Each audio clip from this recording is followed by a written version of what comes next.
بسم الله الرحمن الرحیم.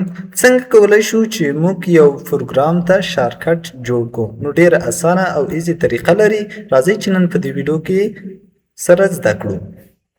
تاسو که چېرته غواړئ چې یو پروګرام ته شارټکټ جوړ کړئ نو دا ډېر ایزي ده. تاسو به چېرته راسئ غواړئ لومړی به دا هغه کوئ چې کوم پروګرام ته شارټکټ جوړئ. فرض که ورډ ته، ټیکټ ته، اکسل ته، پاور پوینټ ته، کوم یو ته ته وایئ چې زه ورډ ته جوړوم. نو راسئ چېرته سټارټ ته راسئ او سټارټ کې به څه وکئ، دلته به لومړی ورډ ولیکئ. دلته به څه کې ورډ مو چې کله ولیکه په ده به څه کې رایټ کلیک وکړئ. رایټ کلیک مو چې وکړه اوپن فایل لوکیشن به کلیک کړئ. اوپن فایل لوکیشن نه به وروسته تاسو په همغه مربوطه پروګرامو باندې دلته به یو غټ پروګرامو لیست درکړي. نو تاسو به په خپل کوم پروګرام ته چې غواړئ شارټکټ جوړ کړئ هغه به انتخاب کړئ. په هغه به رایټ کلیک وکړئ. بیا یا که رایټ کلیک نه کوئ الټ انټر ووهئ، دا به پراپرټیز ته لاړ شي. خو کله رایټ کلیک وکړئ بیا راسئ چېرته پراپرټیز ته.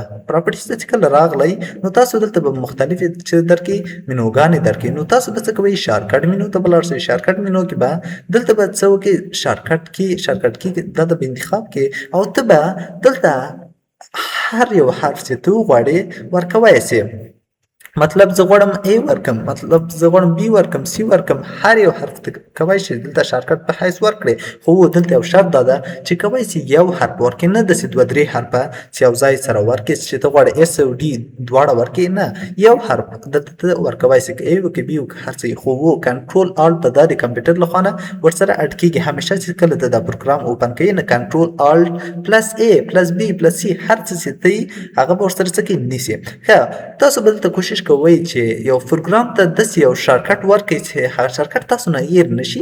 لکه د پروګرام د نوم سر، لکه ورډ پروګرام په څه باندې شروع شوی ده، په ډبلیو باندې.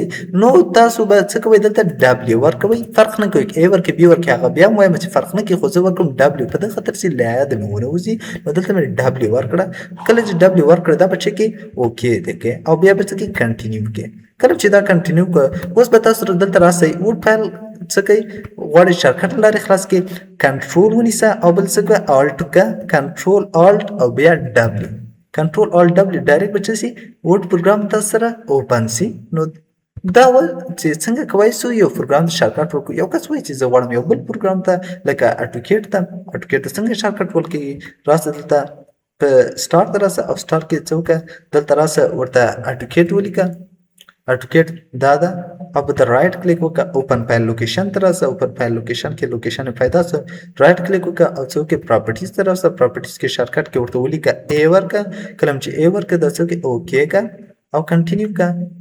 زه اټوکیټ په دغه خاطر A ورکوم چې لومړي سر کې A راځي او معنی نه هېرېږي. نو په دغه خاطر باندې کوشش کوئ تاسو هم دا استفاده کوئ. اوس راځم کنټرول الټ A کلیک کړه، ډایرکټ به څه وشي، اټوکیټ پروګرام به موږ سره څه سي، ران سي. چون دا انجینري سافټویر ده نو په دغه خاطر لږ لوډینګ کوي او ورډ پروګرام خو ډېر ایزي ده، دومره حجم نه لري.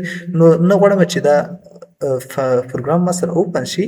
نو دا موږ سره په دې ویډیو کې تاسو زده کړئ چې څنګه موږ کولی شو یو پروګرام ته شارټکټ ورکړو. که هغه هر پروګرام ته یا هر فولډر ته تاسو کولی شئ هغه پروګرام ته شارټکټ ورکړئ. نور نو په لوی الله تعالی سپارم. ښه وخت ښې چارې.